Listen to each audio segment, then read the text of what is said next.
Realme X3 series is hands down the best for gaming under 25,000 rupees. The Realme X3 Super Zoom in particular is quite interesting because of its unique camera setup. So is this phone a good overall package, or should you consider it just for gaming? Well, let's find out in this long-term review of the Realme X3 Super Zoom.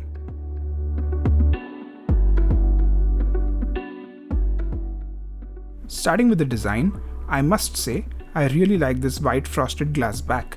It feels quite premium and doesn't pick up any fingerprints, but it is extremely slippery.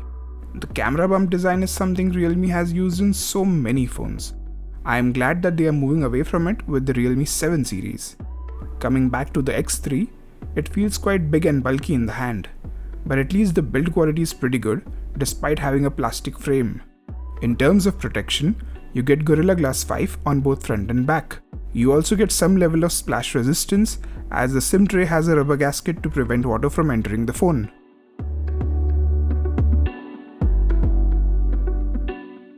This is an area where I feel Realme has let us down. Yes, the 120Hz refresh rate and 240Hz touch sampling rate makes the display feel smoother and more responsive. But compared to something like the OnePlus Nord, you have to sacrifice so much in terms of colors, contrast, brightness and HDR performance.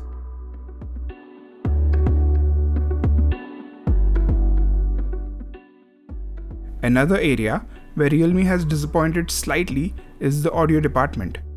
Compared to last year's excellent X2 Pro, the X3 series gets rid of the 3.5mm audio jack and also downgrades from the stereo speakers to a single bottom-firing speaker. At least the speaker quality is good. Also, the earpiece sound quality is good, so talking on your phone in a noisy environment will not be an issue.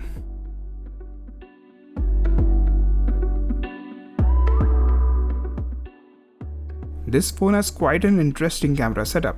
You get a total of 6 cameras, most of which are usable. The most interesting one being the 5x zoom Periscope camera, which is a first for its price segment.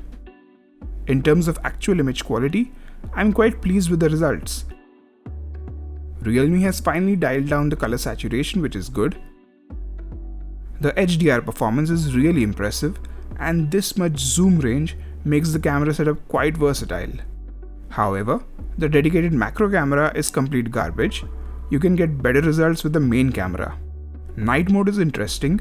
By default, the night mode photos are quite underwhelming, but when you switch to the Pro night mode, you can get much better results. The front camera is quite impressive, and the ultra-wide makes it more versatile. Coming to video recording, this phone can record 4K 60fps videos, that too with electronic image stabilization. That is quite impressive. You can also record HDR videos as well as bokeh videos with this phone, which is pretty good.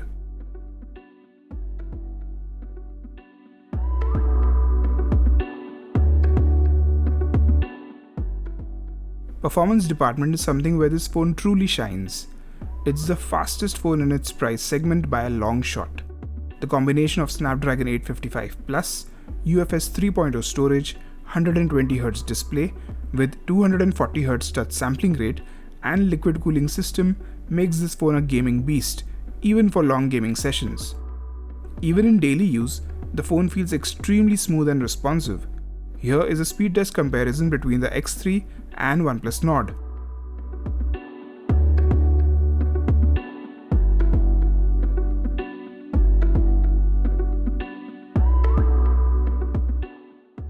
OnePlus Nord, despite being quite fast, is no match for the X3.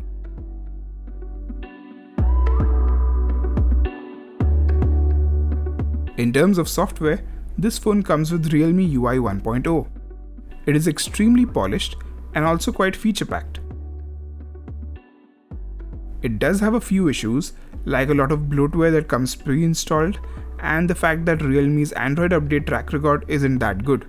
But overall, it provides a good user experience, and that's what really matters.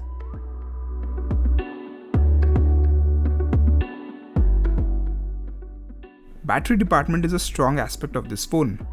It comes with a respectable 4200 mAh battery and 30W Dart charger.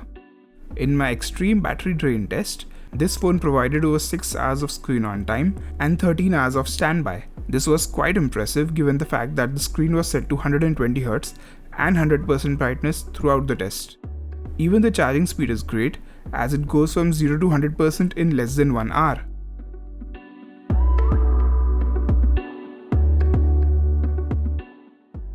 In terms of biometric security, this phone has a super fast side-mounted fingerprint scanner as well as an equally fast but less secure face unlock system.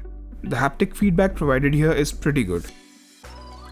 The SIM tray supports dual SIM cards, but it misses out on microSD expansion. It doesn't miss out on any important sensors. Even in terms of connectivity, it is good but misses out on NFC.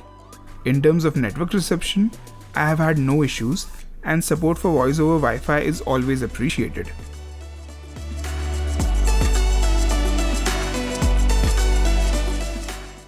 Okay, so to conclude, the Realme X3 Super Zoom is quite an interesting phone with a lot of strong points. Is it the best gaming phone under 25,000 rupees? Obviously yes. Is it a complete package? Well, I don't think so. Display is a major aspect of any phone, as that is what we interact with all the time.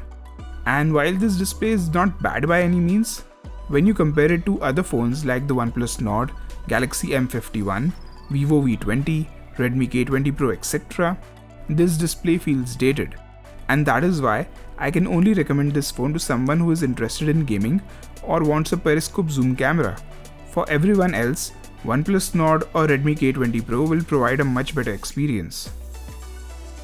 Alright, that's the end of the Realme X3 Super Zoom review. Hope you enjoyed it. Please like, comment and share this video and subscribe to the channel. Thanks for watching.